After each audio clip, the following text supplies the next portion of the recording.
Today is Monday, November the 25th, and while there's no denying that what happened in the market today is a signal that the market is very bullish. Now, Fed Chairman Powell just finished saying that they are committed to keeping inflation at 2%, which is a signal that they are not likely to raise the rates any further. So after for the rest of the year, so after the big gain today, there could be a reaction in the other direction tomorrow. Volume was quite high in the Dow, very high in the NASDAQ, and at average for the S&P 500, but more than what we're used to. The key thing here is that the advancers led decliners by a factor of 3 to 1, which took, because this is right up to date here, which took our market breadth indicator exactly back to the neutral line, just a little bit higher than the last time when it was at 0 and got rejected down. So it's pretty much a signal that tomorrow could be a day of slight weakness, but it wouldn't surprise me, of course, if this drive further continued. And if you were holding Apple, you were pleasantly surprised by, or pleasantly greeted by, this huge day today of $4.64, so 1.8%. After these 4 down days, the stock has recovered about 66% of the loss, and it's heading back for another retest of this extended fib 138.2%, which is something that you always see. And if it's strong, it's going to power through that after maybe 2 or 3 days. If this is just the automated programs pushing it up to 132.8 to draw people in so that they can sell, then that's what we're going to find out. Now, today's volume for such a big gain was really quite low, not any better than the volumes on Friday or Thursday, and a little bit lower than the volume on Monday. Tuesday's volume was quite exceptional. That was institutional selling, and you saw that drop correspondingly there. So this is not convincing volume for such a big move. Look for the 138.2, the 268.41 in the next few days, certainly before the end of the week, and then we'll wait and see if it breaks through.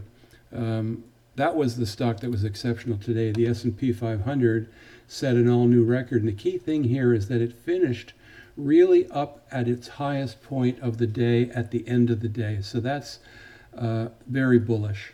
There was very little pullback at the end. If we look at the 5-minute chart, we can see that there was just a slight pullback at the end, but there was a pretty strong move in the last 15 minutes. Caterpillar continues to rebound off of, I don't know what the reason was it rebounded here. Let's take a look if we can see anything in terms of volume, and we don't.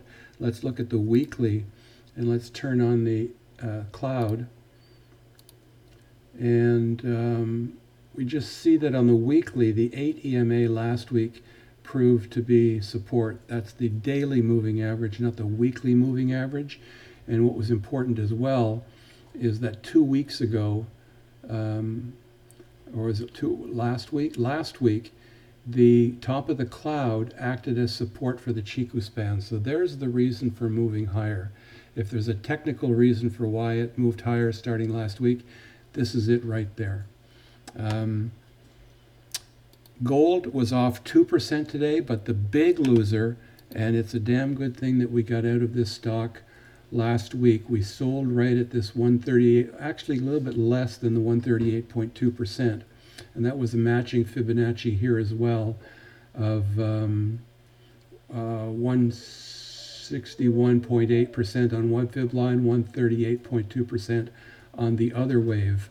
And then we saw this huge drop of $8 today. So thank God we weren't holding 1,000 shares like we were this time last week.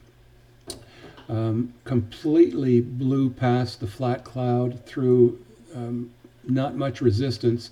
But this was driven by their news that they were going to acquire another Canadian gold company. And for whatever reason, the market wasn't happy with that. They didn't feel that's how they should be spending the profits that they've had blowout profits in the third quarter. So I take it that that's the reason the market didn't like it. What's also significant is the volume.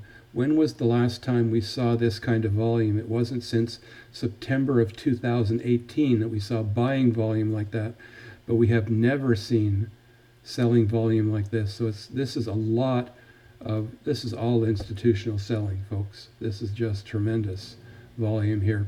It's going to take a lot for this to recover. Now, it broke through the 200.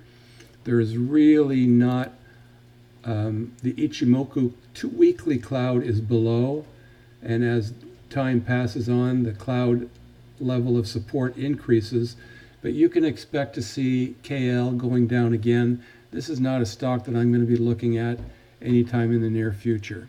AT&T down 50 cents, and that's what happens when you have a stock with a dividend of 5.25%. People will take that stock in times of need for security, and apparently there's no more need for security. Look at the volatility index. It's down at this green line, which we've used to indicate that that's pretty much a historical low for volatility, with a few exceptions in 2014 and a lot of them in 2017, when there was just too much exuberance in the market and nobody was buying any protection. The volatility index dropped down below 9. But we look at a level of 12 as being fairly routine support, and today we fell below that. That's a weekly one, but still, since it's Monday, it's the same candle, and we're below that. So there is no volatility fear in the market. WDC was up 2.4%, and that is breaking this bear pennant. So let's see, that could move up. We usually expect a pennant or flag to move to break in the direction of the flagpole, which in this case was down. That didn't happen. But let's look at the volume and see if the volume was convincing, and it was not. Half of the regular 20-day moving average volume, in fact less than that. If we look at the last time it moved up was this candle right here, and we had a volume of 10.6 million shares. Today's volume was 3 million shares. Its big selling day was 18.5 million shares. So this is insignificant volume, and there's no reason to get excited. But if you look, the 200 simple moving average was the resistance point for the Chiku span, and we've seen that before. That's why we had this arrow over here. We've seen the 200 moving average being resistance for the Chiku span again. So it's quite possible that WDC sees a little bit of a pullback.